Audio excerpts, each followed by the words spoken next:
Salofalaba, this is Pacific Waves from RNZ Pacific. I'm Susanna Suisuiki. Coming up, they tend to forget that at the end of the day, if children can have problems as well. Strong backlash to pause for corporal punishment in Fiji. Also, men aged 20 to 29 years, nearly 1 in 5 deaths were attributed to alcohol. Pacific people's health under the spotlight, and celebrating Wangaho Niue or Niue Language Week.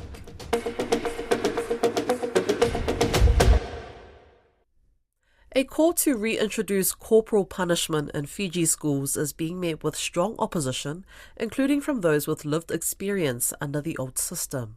The Fiji Teachers Association, or FTA, General Secretary Paula Manumanu Nitonga says corporal punishment is needed due to a loss of control in classrooms. Coco Lance reports. The FTA has made claims that teachers no longer feel safe in their classrooms. They're on the receiving end of hair pulling, swearing and verbal abuse. Mr. Manu Netonga says corporal punishment would be a deterrent for students and that once a belt is laid on the table, students don't make a noise. A UNICEF report published in October last year found more than 80% of children in Fiji, aged 1 to 14 years, had experienced a form of violent discipline at home in the month prior to the survey.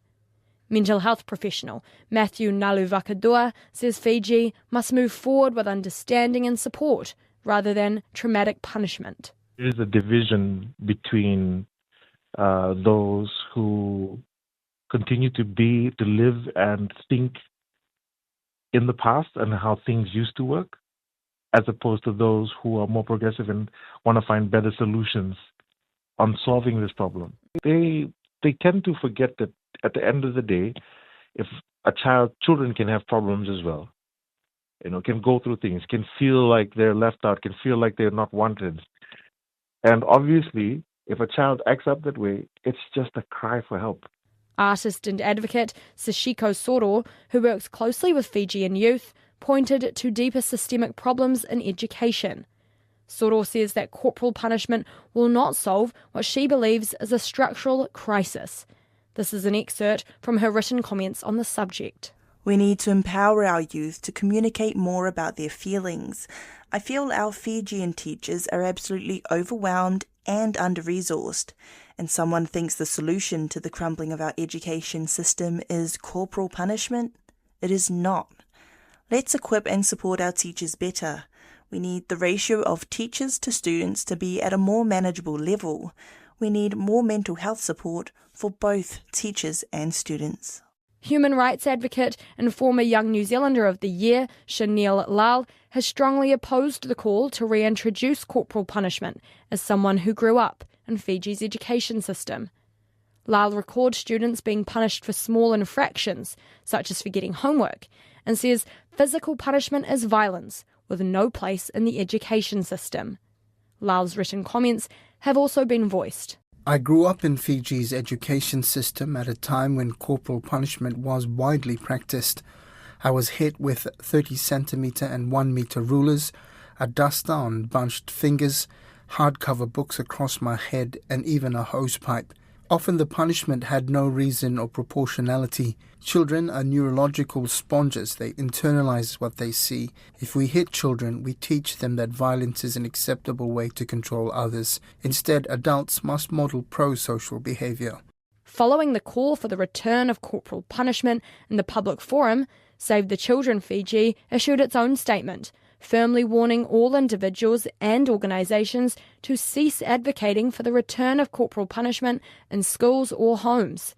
They pointed out such actions are unlawful, unconstitutional and in direct violation of children's rights.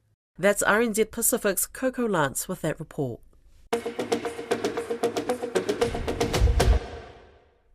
Pacific health leaders say controlling alcohol and tobacco consumption is key to combating non-communicable diseases.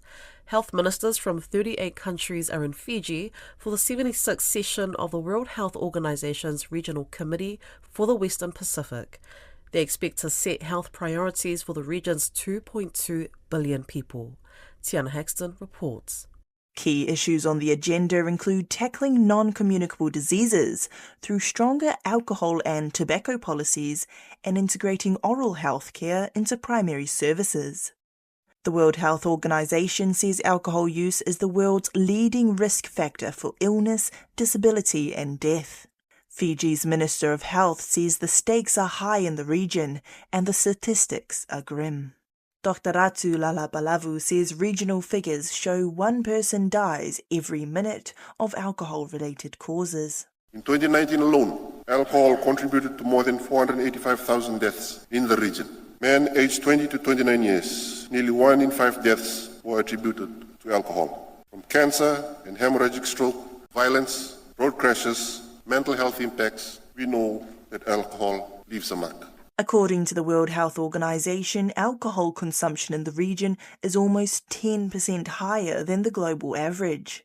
NCD's Prevention Coordinator Ji Yin says while some countries are making progress in controlling alcohol use, it is not enough. Our progress overall is just too slow and uneven. And alcohol is way too cheap. Marketing is pervasive and it's everywhere. We need the price and tax up, availability down, advertising and marketing off. We need stronger alcohol policies to ensure public health is protected and our younger generation is safeguarded.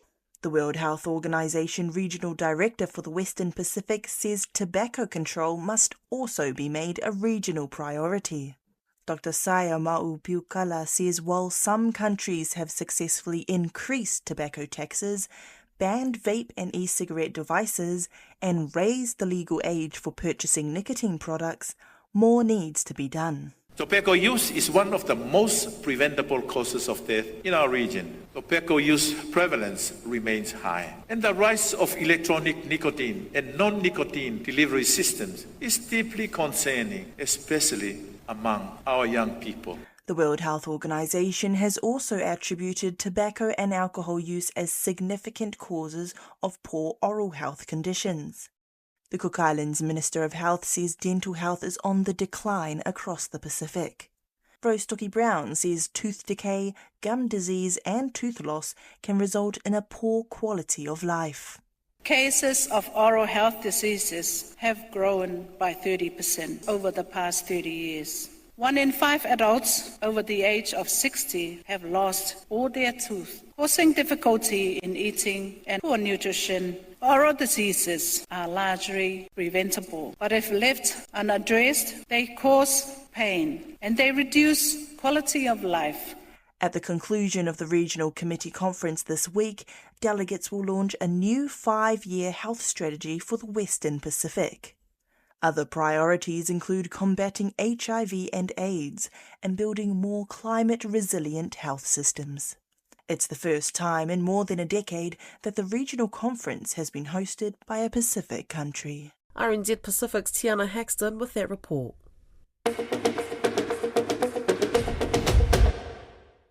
In Aotearoa, the Niue community are celebrating Niuean Language Week o Whaahi Tapu he Wangahau Niue.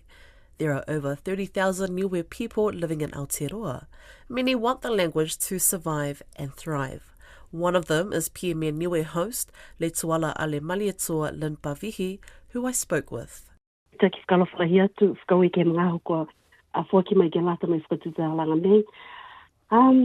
What supported me or what made me be an advocate for Wangahau Niue, not only Wangahau Niue but Wangahau Niue and Te Wanga Whakamutu Niue, is really my love, my passion, my heart for the people of Niue. There's only around 39,000 tangata Niue here in Aotearoa, and less than 2,000 in Niue. The core population of our Niue people are here in Aotearoa, and many of our tupuna, our knowledge holders, our cultural experts are passing on, and when they pass on, there goes the language, there goes the culture, there goes, all the gifts and the talent. So if I don't put my hand up to be an advocate, who's there to help? So I soldier on And it's not easy, I have to say. It comes with, challenges, by our own people, calling our Pacific, especially our New Zealand born, you're not a Niue person if you don't speak the wangahau or if you can't understand wangahau Niue. And that is not right. And that is deficit thinking. Because our people, I was going to ask, how are you encouraging the younger ones to take up or to have an interest in speaking their language? Oh, our wangahau Niue is a very beautiful language. It is very similar to Lea Whakatonga and also very similar to Te Reo Māori. The pronunciations, the vowels, very, very similar. And, our young people are trying to reconnect with their language. They are hungry to learn wangahau. But there are a whole variety of, I would say, barriers in the sense of lack of resources. When I say lack of resources, this includes human resources.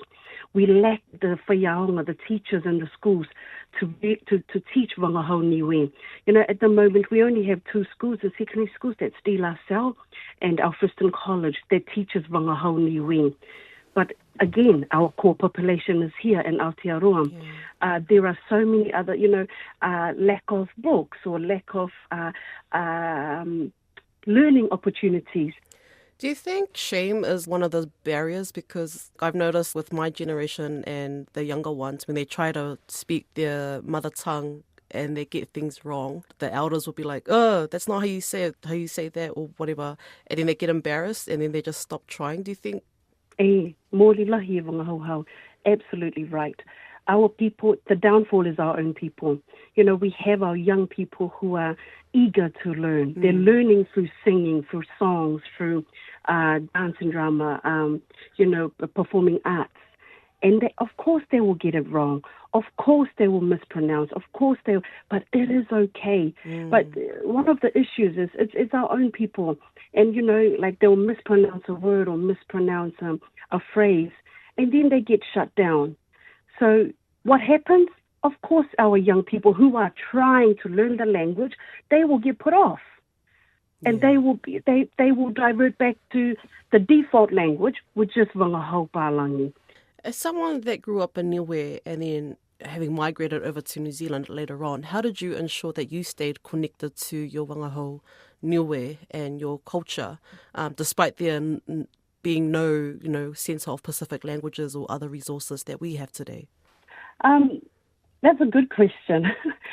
So I left Niue as a 16-year-old and attended Wanganui Girls College as a boarder down the line. That was my very first time away from Niue, away from my parents, but away from my grandparents. It was a huge culture shock in terms of, me trying to stay in a place that there are no other Niue people other than my cousin and myself. But at the time, I was writing letters to my grandparents. They were writing letters to me in wangahau Niue.